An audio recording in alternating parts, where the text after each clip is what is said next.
Com a posse do novo presidente eleito no Brasil, Luiz Inácio Lula da Silva, tá contente ou não?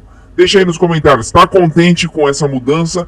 Aí, essa alternância de poder, tá contente? Acha que é da democracia? Ficou descontente? Não era o seu candidato? Deixa aí nos comentários pra gente saber qual a sua posição. E se não está contente, diga o porquê também, né? Tá bom? Pra gente fazer uma discussão sadia, sem ninguém se ofender. Pois bem, com a posse do novo presidente eleito no Brasil, Luiz Inácio Lula da Silva, em 2023, existe a possibilidade do reajuste do salário mínimo acima dos valores da inflação. Essa é uma que eu já expliquei no vídeo anterior, mas eu vou explicar outra coisa aqui, ó. Se houver esse reajuste de valores, vai impactar nos aposentados e pensionistas, nas aposentadorias e pensões do INSS, e trabalhadores que recebem com base no salário mínimo nacional.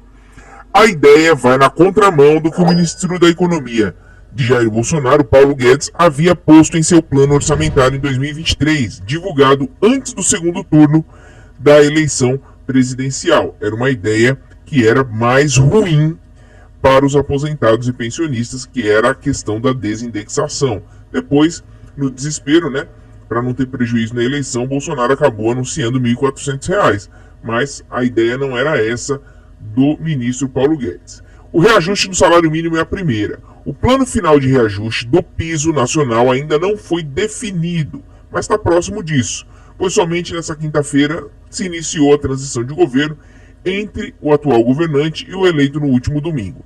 Existe a grande possibilidade de que o governo leve em conta uma média do PIB dos últimos 5 anos, o que daria um aumento de 1,3 a 1,4 no salário mínimo pago ao brasileiro.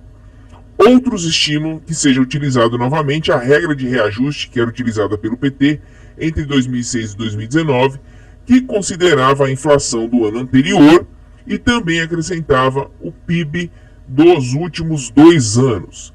Com isso, seria considerada a inflação de 2023 até setembro, foi estimada em 6,54, e já com relação ao PIB, em 2021 houve um crescimento de 4,6 a mais do que 2020. De todo modo, apesar de estar incluso na previsão orçamentária federal, o aumento do salário mínimo acontece por meio de decreto presidencial, o que deve ocorrer em 2023, logo no comecinho, quando o presidente tomar posse. A expectativa, pessoal, é que fique em R$ 1.320, pelo que a gente está estudando, tá?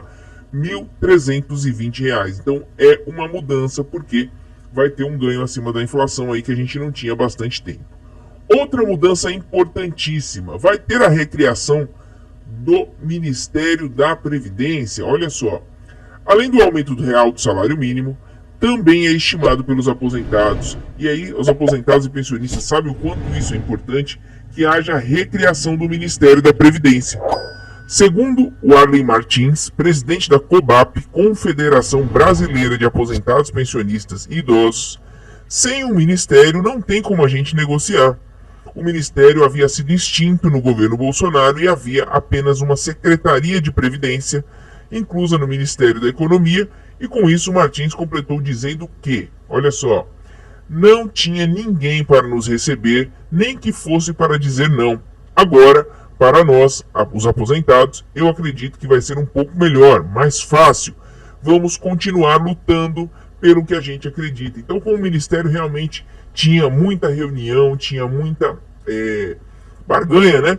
O aposentado pensionista podia lá protestar, reivindicar, e simplesmente foi extinto no governo Bolsonaro, e agora é sim um grande ganho para os aposentados e pensionistas. A COBAP aí pode dizer melhor. Fora isso, os representantes dos aposentados também acreditam que pontos da reforma da Previdência poderão ser revistos com o governo, óbvio que com apoio também aí do Congresso, né, pessoal? Mas parece que as coisas estão caminhando nesse sentido. Arley Martins diz que, por exemplo, a mudança de cálculo do pagamento de pensões por morte gerou um grande impacto na vida dos pensionistas, especialmente as mulheres. Você que precisou de pensão por morte aí, infelizmente, deve ter tido uma surpresa não muito grata, né? Infelizmente, a pensão por morte ficou um absurdo. Outra mudança importantíssima, isenção do IR. Pessoal, isso aqui vai beneficiar muita gente se realmente ocorrer, e já está previsto. Olha só. Outra medida que poderá beneficiar aposentados e pensionistas do INSS é a atualização da tabela do imposto de renda. Atualmente a faixa de isenção é de R$ 1.903. Isso quer dizer o quê? Quem ganha até R$ 1.903 não paga imposto. E poderá ser atualizada para R$ 5.000. É isso mesmo. O que, segundo Miguel Torres, presidente da Sindinap, Sindicato Nacional dos Aposentados da Força Sindical, reduziria em 80% os beneficiários do INSS que declaram imposto de renda. Então, imagina, 80% ficariam aí isentos de imposto de renda, o que é um ganho enorme, certo? Olha só, além disso, com a regra que define a isenção extra para aposentados a partir de 65 anos ainda em vigor, a faixa salarial para a cobrança do imposto de renda também aumentaria.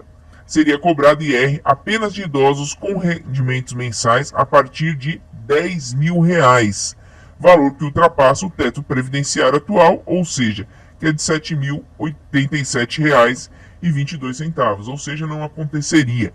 Então seria um grande ganho. Isso foi uma promessa de campanha de Jair Bolsonaro que não aconteceu e que Lula parece que já está mexendo os pauzinhos para fazer essa alteração e dar poder de ganho aí de compra para os aposentados e pensionistas. O teto previdenciário também poderá chegar a 7.612 em 2023, aumentando assim o benefício dos beneficiários do INSS que hoje são barrados pelo teto do recebimento.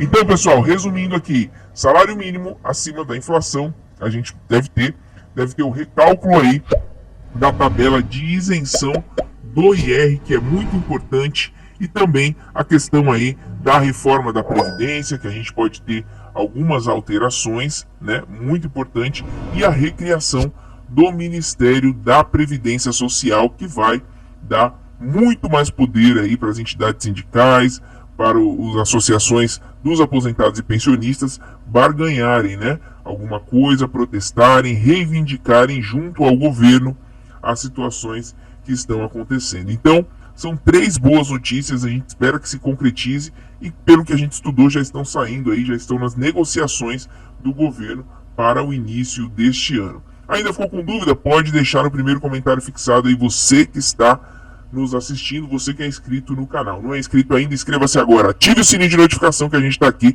sempre para te ajudar.